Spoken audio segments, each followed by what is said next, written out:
Assalamualaikum warahmatullahi wabarakatuh. Santri-santri As-Salafiyah yang saya cintai, semoga kita semua diberi perlindungan kesehatan di rumah. Kalian semua tetap menjaga protokol karantina setidaknya 7 hari dulu sebelum nanti sampean bersilaturahmi kepada tangga atau keluarga. Tetap harus karantina dulu supaya bisa dipastikan semuanya aman. Dan kalau sudah selesai karantina, ketika mau main keluar tetap harus menggunakan masker sesuai dengan protokol yang dianjurkan oleh pemerintah. Mari kita mulai pengajian pada malam hari ini dengan membaca Ummul Kitab Al-Fatihah. Bismillahirrahmanirrahim.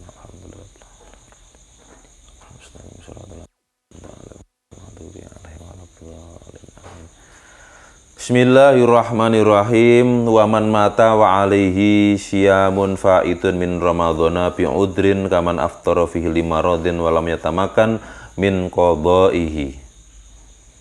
Waman utawi sapane wong iku mati sapa man wa alaihi lan hale iku wajib ing atase man siamun utawi poso faitun kang fot atau puasa yang sudah dia tinggalkan.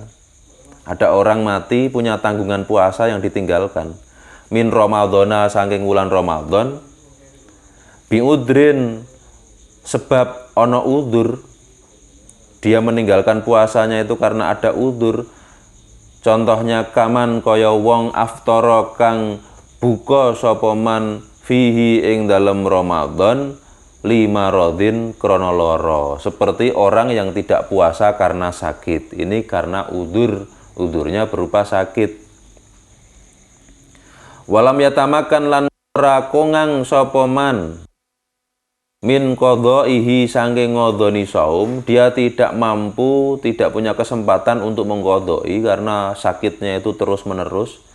Ka anistamara kaya yen to tetep apa maraduhu larane man hatta mata sehingga mati sapa man. Dia sakitnya terus menerus sampai tahun depan terus sakit dan tidak bisa mengqadai puasa Ramadan di bulan di tahun yang lalu, kemudian dia sudah keburu meninggal, fala isma mongko ora ana dosa iku maujud alaihi ing atase man fi hadzal faiti ing dalem ikilah poso kang fot atau puasa yang ditinggalkan, puasa yang terlepas. Islam itu mudah, kalau memang kita tidak mampu ya tidak dosa. Hukum itu diberikan untuk manusia sesuai dengan kemampuan manusia. La yukallifullahu nafsan illa wus'aha. Allah itu tidak mentaklif, tidak menuntut hamba-hambanya untuk menjalankan hukum kecuali sekedar kemampuannya.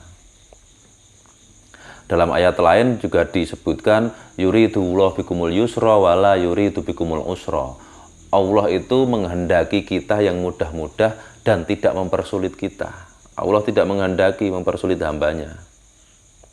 Maka kalau ada orang meninggalkan puasa karena ada udzur, kemudian tidak mampu, tidak punya kesempatan untuk mengqadainya, fala isma alaihi, dia tidak berdosa.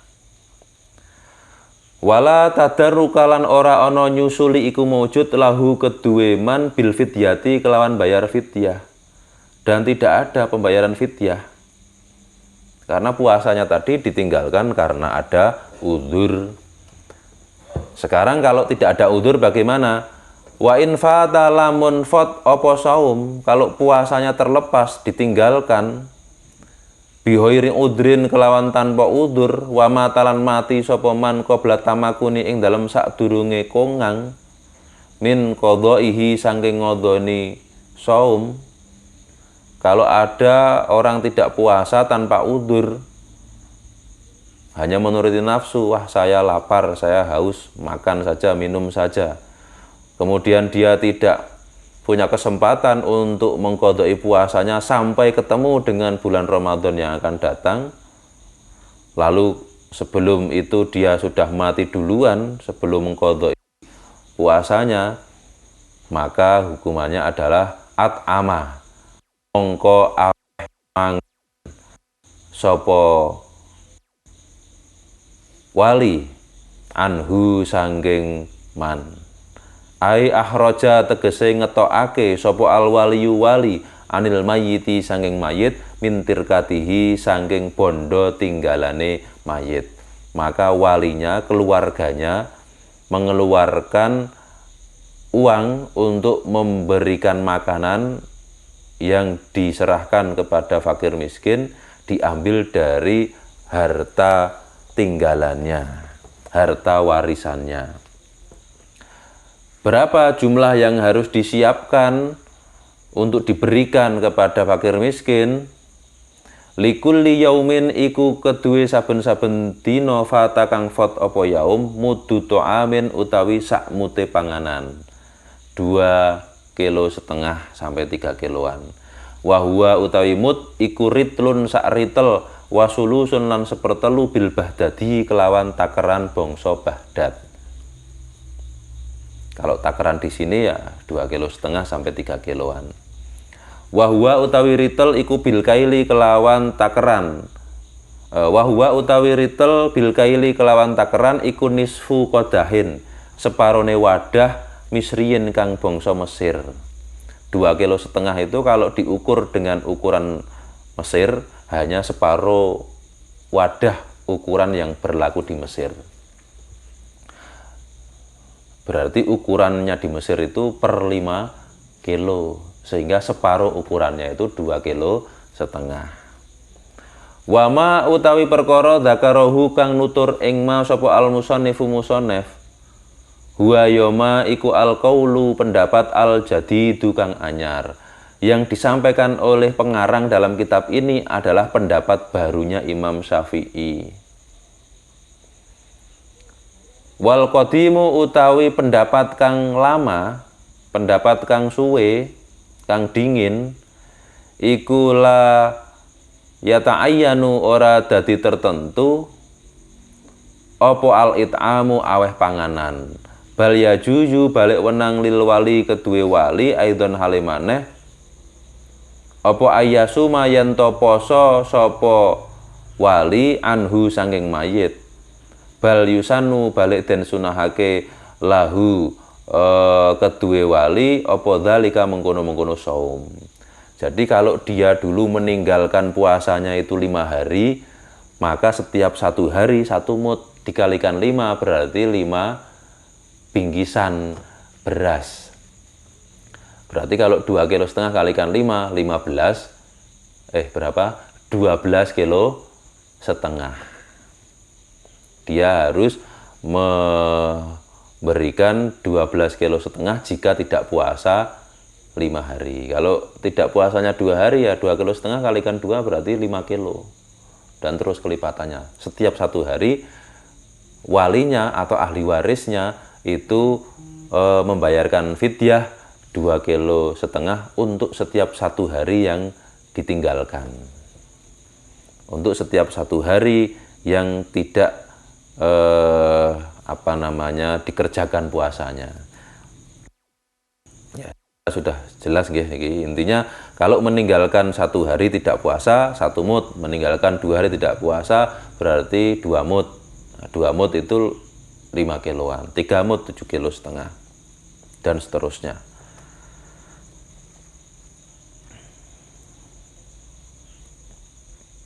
Jadi ini beda dengan zina. Bukan zina tapi jima. Kalau jima tadi itu memberi makanan 60 fakir miskin. Setiap 1 fakir miskinnya 1 mut. Kalau meninggalkan puasa karena tidak jima, misalkan meninggalkan puasanya dengan makan atau dengan minum tanpa udzur dan belum sempat diqadai, orang yang sudah mati, ini setiap 1 harinya hanya 1 mut saja. Diserahkan ke 1 fakir miskin. Nanti kalau 2 hari nggak puasa ya berarti ngasih 2 fakir miskin. 3 hari ya ngasih 3 fakir miskin, setiap masing-masing itu 2,5 kilo.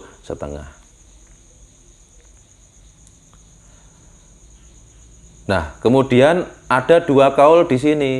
Yang disampaikan di atas tadi, yang satu mud tadi adalah pendapatnya Imam Syafi'i ketika dulu masih berada di Irak.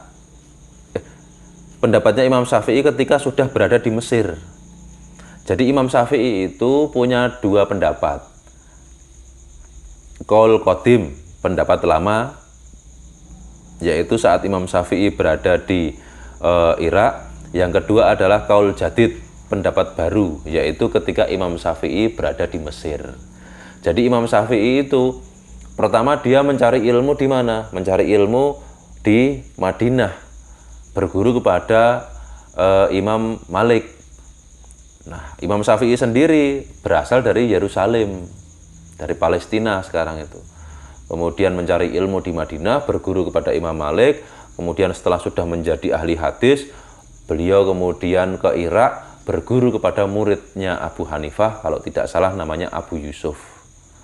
Nah, ketika sudah berguru dengan Abu Hanifah, Imam Syafi'i ini kemudian mampu untuk beristihad, membuat pendapat-pendapat sesuai dengan ilmu-ilmu keislaman, dengan ilmu bahasa, usul fikih, balaghah, ilmu tafsir, ilmu hadis, macam-macam itu bisa beristihad, memunculkan hukum-hukum berdasarkan Al-Quran, hadis, ijma, dan qiyas.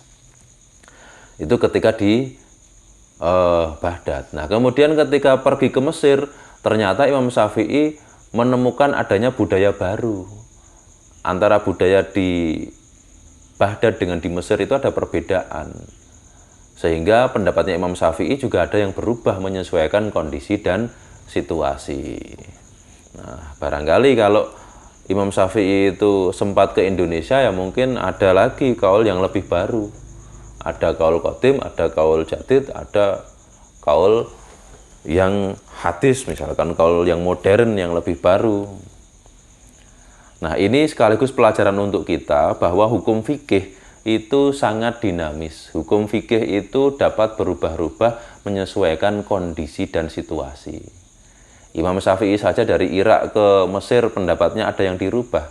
Kalau dibawa ke Indonesia ya harus disesuaikan dengan budaya yang ada di Indonesia. Makanya ada Islam Nusantara, yaitu Islam yang mana fikihnya itu menyesuaikan dengan adat istiadat yang ada di Indonesia.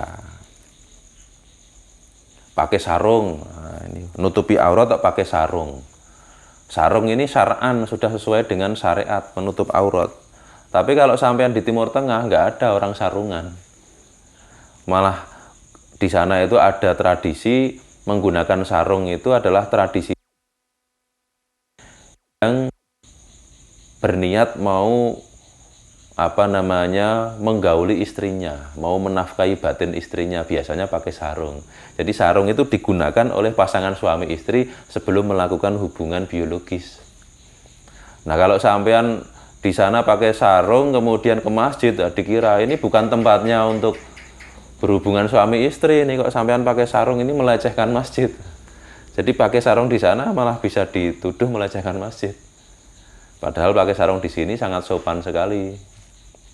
Maka ya setiap desa, daerah itu pasti punya tradisi desa mawacoro itu. Setiap daerah, setiap desa punya tradisi masing-masing. Nah, hukum-hukum fikih itu disesuaikan.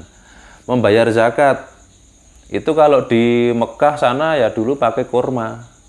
Nah, setelah sudah sampai Indonesia ya pakai beras. Nanti misalkan di Indonesia itu ada makanan pokok yang bukan beras, misalkan di Indonesia bagian timur, misalkan di Papua, misalkan di sana makanannya bukan beras tapi ubi. Nah, maka zakatnya di sana pakai ubi, tidak pakai beras.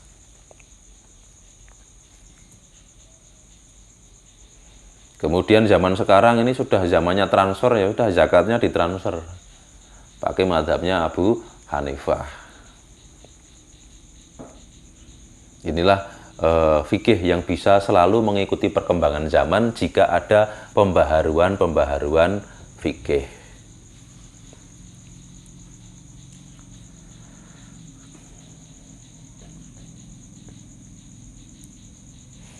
Nah, dulu itu yang membatalkan puasa ada air yang masuk ke telinga kita, hidung kita, mulut kita. Sekarang kalau infus bagaimana? Suntik bagaimana? Batal atau tidak? Nah, ini kan perkara-perkara baru yang harus kita bahas.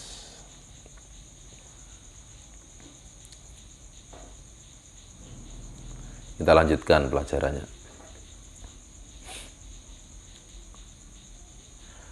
Menurut kaul jadid, pendapat Imam Syafi'i yang baru tadi, membayar 1 mud it'am, memberikan makanan.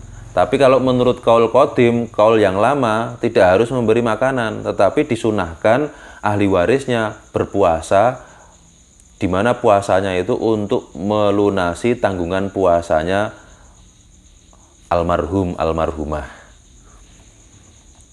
Kama kaya keterangan fi syarhil muhadzabi ing dalam syarai kitab muhadzab. Wasawabalan benerake sapa Imam Nawawi fi Raudhati ing dalam kitab Raudhah al jasma ing mantep bil qadimi kelawan kaul qadim. Jadi ini menurut Imam Nawawi dalam kitab Raudhah justru malah lebih mantap dengan pendapatnya Syafi'i yang lama, yang mana ini sifatnya opsional, memilih nanti dengan puasa.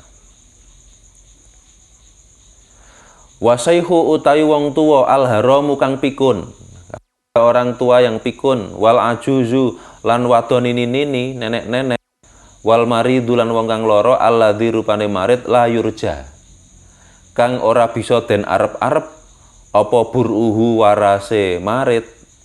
Orang yang sudah pikun atau orang yang sakit yang tidak diharapkan kesembuhannya karena sudah koma misalkan. Idza ajaza ing dalam nalikane apes sapa kulun saben-saben sapa kulun sekabehane minhum saking syekh ajus wal marid, jika masing-masing dari orang tua, orang pikun dan orang sakit parah itu tidak mampu anis saumi saking poso, tidak mampu puasa, yuftiru mongko buka sapa kul wayut imulan aweh panganan sapa kul an kulli mudin saking saben-saben dina mudan ing sak an kulli yaumin saking saben-saben dina mudan ing sak mud. Kalau memang sudah pikun ya tidak usah puasa, tapi memberi makan sehari 1 mud. Jadi kalau dia tidak puasa 1 hari, memberikan makanan kepada fakir miskin 1 mud, 2,5 kilo. Walaya juyilan ora wenang apa takjil mudi, GG mud atau mendahulukan membayar 1 mud qabla Ramadhana ing dalam sadurunge Ramadan. Ramadan belum masuk kok sudah membayar dan menyerahkan makanan, itu tidak boleh. Itu namanya takjil atau gigi, mendahului sesuatu yang belum waktunya. Man istajala fi syai'in qabla awanihi uqiba bihirmanihi. Orang itu yang tergesa-gesa sebelum waktunya, dia akan dihalang-halangi. Makanya di sini kalau belum masuk Ramadan ya belum boleh untuk membayar 1 mud karena belum waktunya. Wa yajuzu lan wenang apa takjil ba'da fajri kulli yaumin ing dalem sakwise fajare saben-saben dina. Dan boleh setiap hari setelah fajar itu membayar 1 mud. Hari ini misalkan simbah saya tidak puasa, maka hari ini juga setelah fajar menyerahkan 2,5 kilo kepada fakir miskin. 1 hari lagi serahkan lagi, 1 hari lagi serahkan lagi. Seperti itu boleh. Wal hamilu utai wong kang hamil, wal murdhi'u lan wong kang nyusoni, iku in khofata lamun wedi sapa hamil wal murdhi ala anfusihima ing atase awak-awake hamil wal murdhi dhararan ing bahaya. Yalhaquha kang tetemu apa dharar ing hamil wal murdhi bisaumi sebab poso ka dhararil maridi kaya bahayane wong lara. Aftara mongko mukel sapa hamil wal murdhi wa wajabalan wajib alihima ing atase hamil wal murdhi apa al qadha qadha. Kalau ada orang hamil, orang menyusui, dia takut dirinya itu sakit, maka boleh tidak berpuasa dan wajib baginya mengqadha'i setelah bulan Ramadan. Atau setelah proses penyusuannya itu dia merasa kuat gitu, merasa kuat. Saya sekarang menyusui tapi sudah kuat puasa. Nanti mengqadha'i setelah bulan Ramadan. Wa in khafata lamun wedi sapa hamil wal murdi ala auladihima ing atase anake hamil wal murdi. Kalau orang hamil, orang menyusui takut anaknya ai iskotil waladi tegese guguri anak. Kalau saya puasa nanti anak saya bisa keguguran. Fil hamili ing dalem wong kang hamil wakilatil labani lan kidike puan fil murdi ing dalem wong kang nyusoni.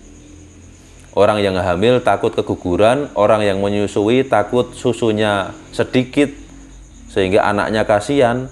Aftarata mongko kena buka sapa hamil wal murdi wa wajabalan wajib alihima ing atase hamil wal murdi apa al qadha'u qadha. Lil iftari krana buka utawa mukel wal kafaratu lan bayar kafaroh aidan halimaneh. Wal kafaratu utawi kafaroh iku ayuh rija yen to ngetokake sapa iku ayuh roja yen to den tokake an kulli yaumin saking saben-saben dina apa mudun sak mud. Kama kaya keterangan wahwa utawi mud iku kama kaya keterangan sabako kang wis dadi dingin apa ma. Aihua iku ritlun sak ritel wasulusun bil iraqi kelawan takeran Irak. Wayung abaru lan den gawe tembung juga dibuat redaksi anhu saking iraqi apa bil Baghdadi redaksi Baghdadi. Baghdad itu kan ibu kotanya Irak. Jadi ada kalanya menggunakan bahasa Baghdad, ada menggunakan bahasa Irak. Ini ada dua redaksi. Jadi kalau ada orang hamil, orang menyusui takut susunya minim atau takut kandungannya keguguran, dia tidak berpuasa, wajib mengqadha'i dan membayar kafaroh. Kafarohnya itu setiap 1 hari dia tidak puasa, membayar kafaroh 1 mud atau 2,5 kilo. Wal maridu wal musafiru.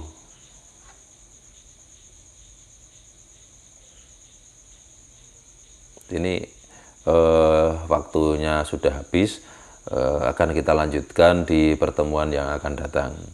Semoga bermanfaat, bisa kita amalkan. Wallahu a'lam bishawab. Assalamualaikum warahmatullahi wabarakatuh.